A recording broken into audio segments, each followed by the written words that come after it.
கம்பெனிக்காரன் மூலப்பொருள், வரி, கடை வாடகை, கரண்ட் பில்லு இதெல்லாம் போக லாபம்.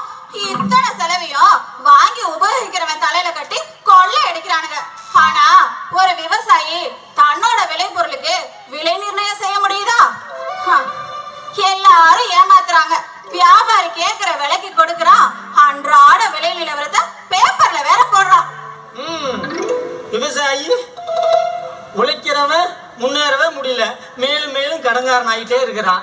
வாங்கி விற்கிறவன் மேலும் மேலும் பணக்காரன் ஆகிட்டே இருக்கிறான்.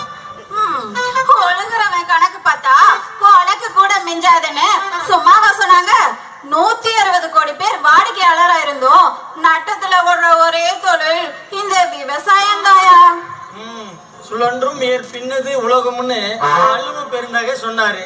உழவனுக்கும் உழைப்பாளிக்கும் வந்தனை செய்யும்னு நம்ம பாரதிதாசன் சொன்னாரு.